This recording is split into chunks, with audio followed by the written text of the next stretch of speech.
moving on with some more questions from the lovely Sophia. We're going straight into, why do I always crave sweets after dinner? Now, this is something that I never had an issue with, and now I definitely have an issue with this as well. Mm-hmm. So look, usually, and this is the very common thing, and I see that a lot in my consultations. I usually ask people this question: check in with yourself and think, what kind of a craving is that? Because there could be two main categories of these cravings. First one would be if it's an actual physical craving because you haven't had enough food, right? Yeah. You haven't had enough food for dinner, or you haven't had enough food throughout the day. Mm. And if we kind of almost starve ourselves and then we go to the evening and the body still needs stuff, then it may manifest as a craving. Yeah. If all that is kind of out of the way and you know that you had good complete meals and you feel generally satisfied, but you still have that craving, next step to think about, is it a habit or is it actually a physical sensation of the craving? Mm-hmm. If it's a habit, then it's more of a behavioral approach to that, because many of us do have a habit of having something sweet after dinner, right? Yeah. I certainly have that because my whole life that's what I had, right? As a kid, you have your dinner and then you have your tea and biscuits, Yeah. chocolate, and etc. Look, this is not a bad thing, right? If you generally ask me when it's better to have sweet foods, it's better to have them after meal Yeah. than just on an empty stomach by themselves, just because of that blood sugar regulation thing, right? So technically, there's nothing bad of having a little treat after your dinner, right? Yeah. Another thing is, if you feel that that craving is almost debilitating and that you just really need it, that can happen from a couple of reasons. First one, if you generally have that dysregulated blood sugar pattern. And look, we can dive deeper into that. It's a massive topic by itself of why that can be happening. But usually it's just about the way the foods we eat throughout the day. For Yeah. example, if you start your day with something sweet and like a sweet type of breakfast, Mm. you set yourself for that sugar roller coaster throughout the day, right? Yeah. So sometimes it's a very good idea to start with something substantial and savory. For example, have, I don't know, the avocado toast and an egg, Yeah.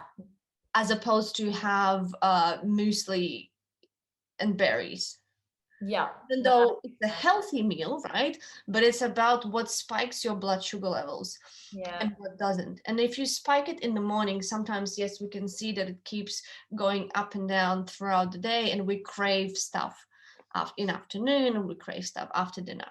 Yeah. Another thing could be if your gut health is not right, because sometimes when we have so-called dysbiosis, when the balance of the good and not so good gut guys is off, we might just crave sugar Yeah. because those bugs are craving sugar. Sometimes it's not even you, you know, it's the it's your microbes. So yeah, looking at that could also be useful. Yeah, and that completely, well, yeah, that's definitely useful for me. Like first of all, I think I realized that mine was more habitual. Like it was a habit to go and get something sweet after dinner. So, I changed that habit to potentially, my favorite at the moment is the Sweet Dreams tea by T2, and something sweet, or they've got these new sleepy chai latte, or it's not a chai latte, it's like a sweet sleep latte, Mhm. and it's like a strawberry flavor, and it's sweet, but it's with like rice milk or almond milk, and it's actually warm, and it actually helps me want to go to sleep Mm. rather than, I know personally, I'm quite a hypo energetic person. So when I have something sugary, I then don't sleep for a few hours because I'm like on that sugar high, which is Mm. exactly what you said. And then it becomes, if you have too much sugar, you keep craving that. So it's about resetting that gut alignment. And that links us into the next question. How can someone reduce their sugar intake? How can you reduce your sugar intake? Well, look, I think the first and the biggest thing is to look for the hidden sugars, Yeah. because we often don't notice that, right? Many people would think, well, I don't eat sugar because I don't eat anything sweet, Mhm. right? But it's not really about the sweets, because with the sweets, it's actually, if you think about it, right? If you have like a piece of chocolate, there's really could be not as much sugar in there as if you buy some kind of a packaged pre-made meal that will be full of sugars, right? So it's always, if you do buy any processed foods, any pre-packaged foods, it's always reading the label and looking on how much sugar is in there. Yeah. Because yeah, we've been tricked with the food manufacturers. Oh yeah. So for example, one of the biggest thing is try to avoid low fat stuff, because low fat stuff is usually full of sugar. That's what they basically have to do to compensate with the flavor and the texture and the satisfaction of the foods. And yeah, look, I think if we all start just with that, it's it's a very successful type of pathway to reducing sugar intake, because yeah, then from there the body will adjust to having less sugar, and then you also will crave less of that, and you will enjoy more of the whole foods. Definitely. And do you think, like, you know, I've seen some diets where they're completely cut sugar, and I think that's, you know, I believe in, you know, balance, a variety, but like fruits, you know, there's so much sugar in fruits, but that's a more natural sugar, right? So is that a healthier alternative, switching over to stuff like that? Look, unfortunately, when we talk about sugars, sugar is sugar. So, and I mean, I hate to say that, but yes, when you have a fruit juice as opposed to having a can of Coke, the amount of sugar can be the same, right? Yeah. However, when we talk about the food and like the benefits of food, it's not just about sugar, right? It's about other things as well. If you have an option to have a juice that's full of sugar or a Coke that's full of sugar, definitely go for the juice, because you also have some vitamins in there, right? Fiber, yeah, stuff like that. Definitely. Yes, and fiber comes into place when we talk about the whole foods again. It's better to have a fruit than a fruit juice. Yeah. Because the fruit will have that fiber. You won't also eat too much of that fruit, because you'll feel satisfied quite quickly, right? So yeah, if we look again back to that idea of having foods in their whole state as much as possible, that is definitely the healthier option. Yeah. No, Because then that fiber will prevent the release of the sugar too quickly, and will give you more of the sustained blood sugar balance. yeah, no, that definitely makes a lot of sense. Yes, I love that. And for anyone, you know, wanting to like limit their sugar intake, definitely, like, you know, reach out and ask us more on, you know, what words or what you should be looking for on the back of the label. We're happy to go into more detail. We can even do a whole nother video on that. I know that's like, there's so many trick words now instead of sugar. But also it's just about, you know, baby steps. So maybe limit yourself, you know, make it a healthy habit. This week I'm only going to do, you know, 2 days where I have something sweet, or 3 days, and then limit it each week. So you can gradually wean yourself off it, if that, yeah, I find that kind of helps, definitely.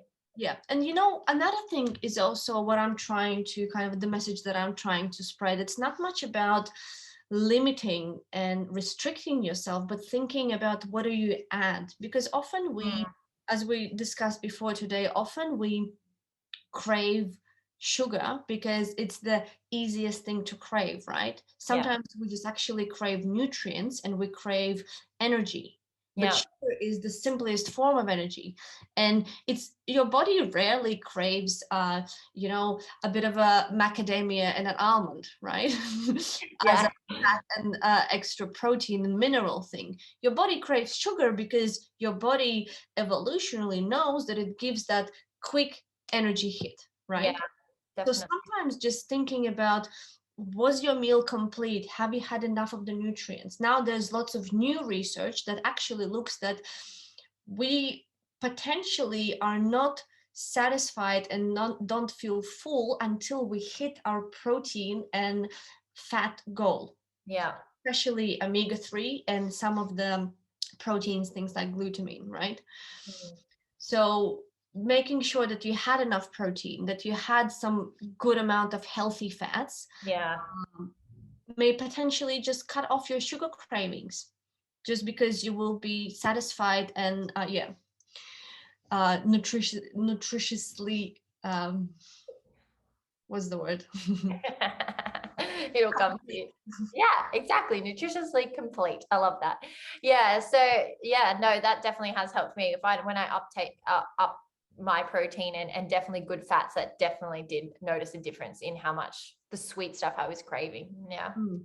Moving on though, let's look at, I'm going to combine these two questions because I feel like they can be combined a little bit. We're going to look at like foods that are beneficial now when it comes to, and I know we're going back into, it's almost the same, like cutting processed foods, but foods that are beneficial for, inflammation, arthritis in the body, and even gout in the body.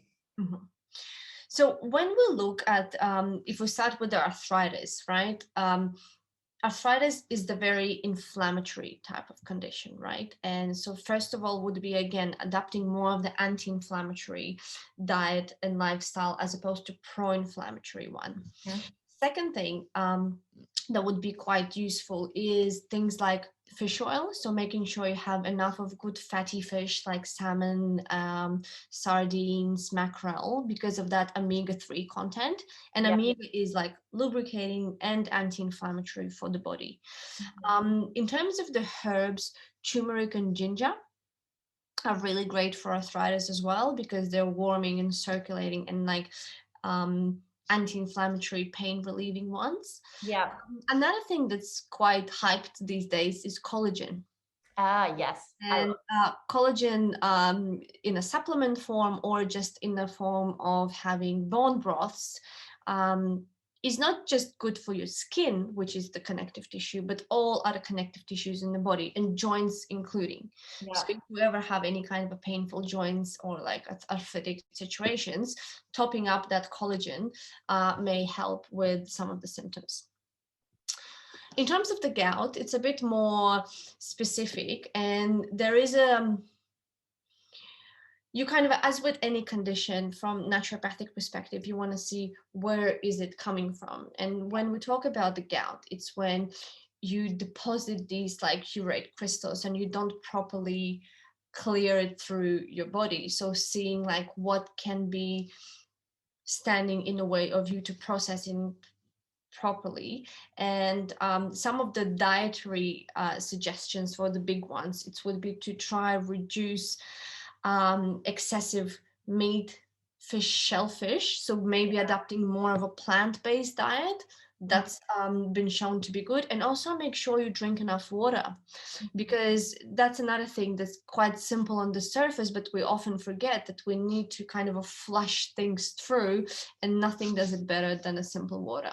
And yeah, and then of course there are specific herbal interventions that we can do in terms of the releasing that extra deposits in the body, but that would be more personalized and will need a work with someone. Definitely. Yeah, definitely. As the conditions, as they get bigger, it does become more a personal process. Awesome. All right. We've got one last question. We've got a few minutes on the clock before we finish off. And it's just any tips on chronic fatigue?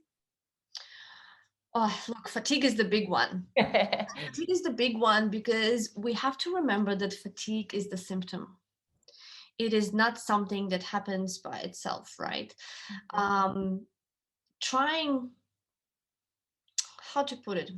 So from the physiological perspective, there could be numerous things, from deficiencies such as iron deficiencies to thyroid problems to chronic stress to insufficient sleep, right? The list goes on and on and on. So it's trying to figure out yours. But if to finish off with more of a general thing, and I guess more of a, again, behavioral and psychological from to sense, it's to find where do you drain your energy, like what's consuming your energy, right?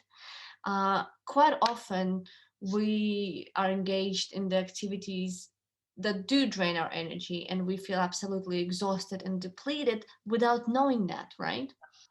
And one of the big ones is social media, unfortunately, because quite often, imagine this scenario: you wake up, you probably haven't slept well.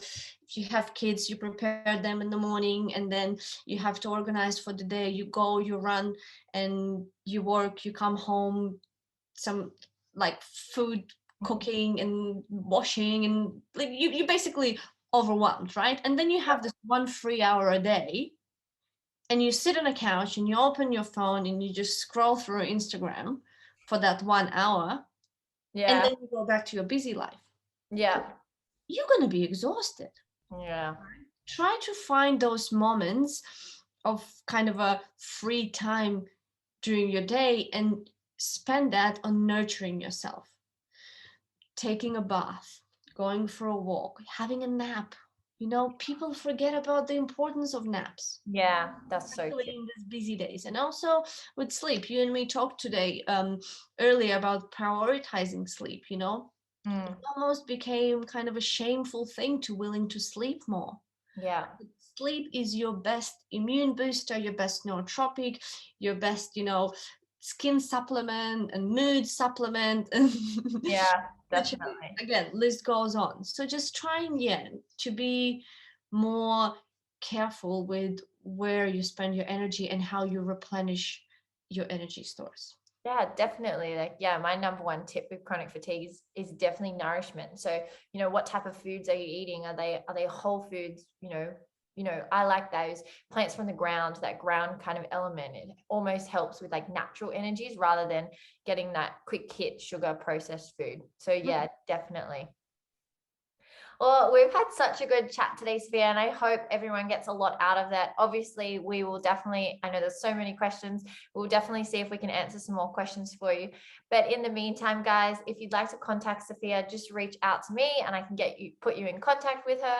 Otherwise, I'll tag her here. And then, yeah, so that's pretty much everything. Keep an eye out because we are going to be bringing out a ebook which will be all about being sustainable and how to, there's no diet. It's more just, using the variety and the balance of whole foods to, guide you through either whatever goal it is you're trying to target. So whether that be, weight loss, just feeling better, having more energy, or actually getting more movement into your lifestyle. So there'll be so many cool tips in that. And we're looking forward to getting that out soon. Thank you, Alana. Thank you, Sophia. Have a great day.